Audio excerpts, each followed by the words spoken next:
અને આ પવિત્ર કાર્યક્રમ જે કરી રહ્યા છો, જે દીકરીઓના જે દીકરીને મા બાપ વિહોણી દીકરીના લગ્ન કરી રહ્યા છો, આનાથી ખૂબ મોટું પુણ્યનું કામ કોઈ જ ના હોઈ શકે. મારી ગમે તેટલી વ્યસ્તતા હશે પણ છતાંય હું કાર્યક્રમમાં ફેરફાર કરીને આ લગ્નમાં આ દીકરીઓ એ આપણી સૌની દીકરી છે અને એમને આશીર્વાદ આપવા માટે ચોક્કસ આવીશ. કાલે પણ સંજયસિંહ ચિંતા કરતા હતા કે સાહેબ તમે વ્યસ્ત છો, કદાચ અવાય ના અવાય તો મને કે એક સંદેશો મોકલજો. મેં કીધું સંજયસિંહ હું પ્રોગ્રામ મારા ફેરફાર કર્યા છે પણ આ દીકરીઓ એ મારી દીકરીઓ છે, આપણી સૌની દીકરી છે, મારે ચોક્કસ આશીર્વાદ માટે આવવું છે. એટલે આ તમામે નવ દંપતીઓને નવ યુગલોને આ 16 સંસ્કારમાંનો, ભારતીય સંસ્કૃતિના 16 સંસ્કારમાંનો એક સંસ્કાર એટલા પવિત્ર લગ્ન બંધન,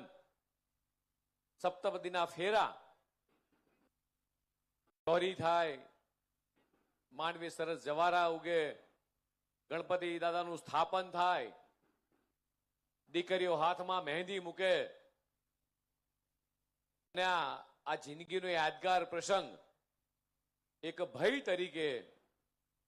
સંજયસિંહ અને આખું શિવાજી ફાઉન્ડેશન કે આ મારી બેન છે, મારી દીકરી છે અને જેટલા પણ દાતાશ્રીઓ છે એમને પણ લાખ લાખ અભિનંદન આપવાનું મન થાય કે એમણે જે આખી આ વ્યવસ્થા ઊભી કરી છે. મને હમણાં સંજયસિંહ કહેતા સાહેબ તમામ વસ્તુઓ ઘર વખરીની અંદર જેટલી પણ વસ્તુ આવે, ચમચીથી લઈ કબાટ, ફ્રીજ, ટીવી, બધી જ વસ્તુ ઘરઘંટી થઈને તમામ વસ્તુઓ આ સમૂહ લગ્નમાં દીકરીને જ્યારે સાસરે વળાઈએ ત્યારે આ કરિયાવરની અંદર તમે પરિકલ્પના તો કરો કે કેટલો મોટો વિચાર કે દીકરીના લગ્ન કરવા છે અને દીકરીને ખાલી હાથે નથી વળાવી. એને કપડા, લત્તા, દાગીના, સાડી, આ જે પણ ઘરવખરી આપી છે મિત્રો, આ તમામ દાતાશ્રીઓને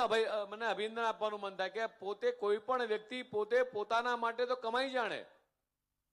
પોતાના પરિવાર માટે કમાઈ જાણે, પણ કમાયા પછી જે પણ ધન સંપત્તિ દોલત જે વ્યક્તિએ ભેગી કરી હોય અને એને જીવનમાં આવા સત્કાર્યોમાં વાપરવાની હોય મિત્રો, આ ખૂબ મોટી બાબત છે. એટલે તમામ પરિવારને એ લાખ લાખ અભિનંદન આપવાનું મન થાય મિત્રો, લાખ લાખ અભિનંદન કે એમણે આ મા બાપ વગરની દીકરીના સમૂહ લગ્નની અંદર લગભગ આ ચોથો સમૂહ લગ્ન. મને સંજયસિંહને પૂછ્યું કે અત્યાર સુધીમાં 500 કરતા પણ વધારે આ દીકરીઓના સમૂહ લગ્ન કરાયા છે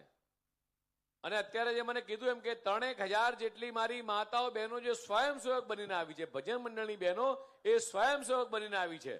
આ નાની વસ્તુ નથી. અને જે દીકરીઓના લગ્ન થઈ ગયા છે એ દીકરીના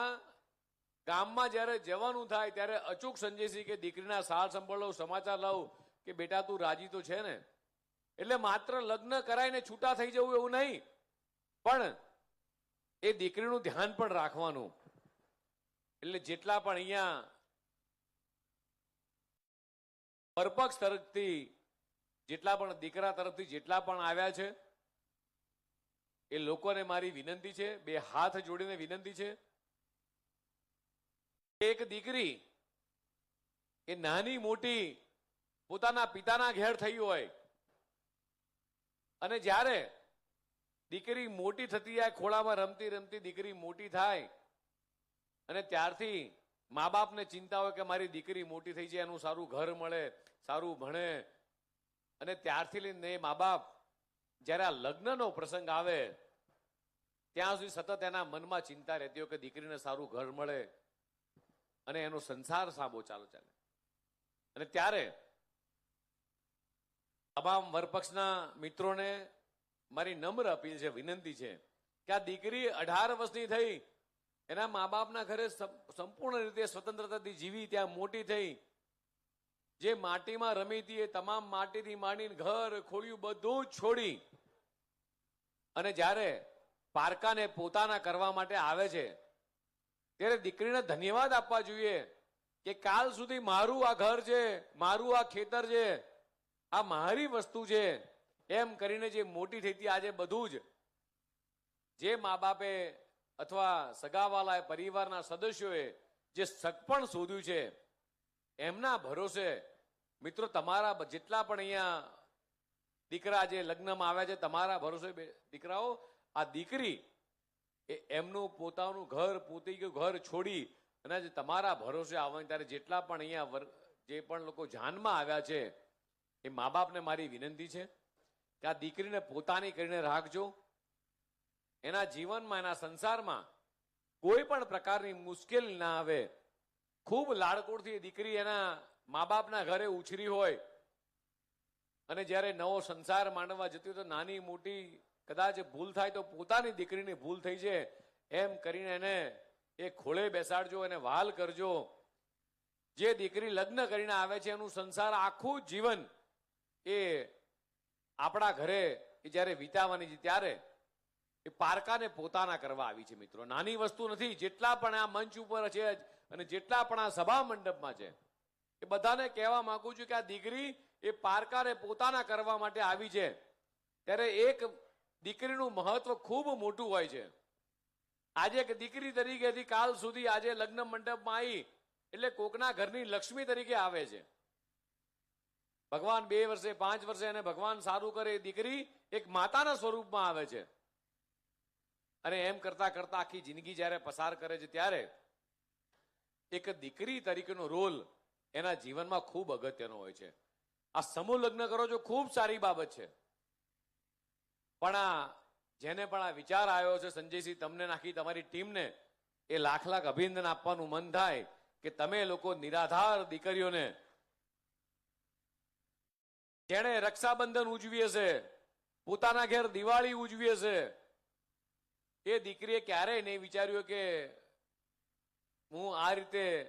એક આટલી બધી મારી માતાઓ બહેનોની વચ્ચે આટલા બધા જ લોકો મને આશીર્વાદ આપવા માટે આવશે અને આવી રીતે ભવ્ય રીતે મારા લગ્ન થશે. આ એક લગ્ન એક સપનું હોય છે અને સપનું પૂરું કરવાનું કામ આ શિવાજી ફાઉન્ડેશન દ્વારા જે આયોજિત લગ્ન થઈ રહ્યા છે એ શિવાજી ફાઉન્ડેશનને પણ લાખ લાખ અભિનંદન આપવાનું મન થાય છે. અને આ જેટલા પણ નવદંપતિ છે જે આજે લગ્નના ફેરા ફર્યા છે એમને પણ આશીષ વચન આપવાનું મન થાય છે કે જે રીતે દેશના યશસ્વી પ્રધાનમંત્રી માનનીય મોદી સાહેબ, ગુજરાતના મુખ્યમંત્રી માનનીય ભૂપેન્દ્રભાઈ પટેલ સાહેબ આ બેટી બચાવો બેટી પઢાઓના અભિયાનની રીતે આગળ વધાર્યું છે એ જ પ્રમાણે આપણે આવનારી પેઢીને એ સારા સંસ્કાર આપી શકીએ, આવનારી ભવિષ્યની પેઢીને એ દીકરા દીકરીઓને સારું ઉચ્ચ શિક્ષણ આપી શકીએ.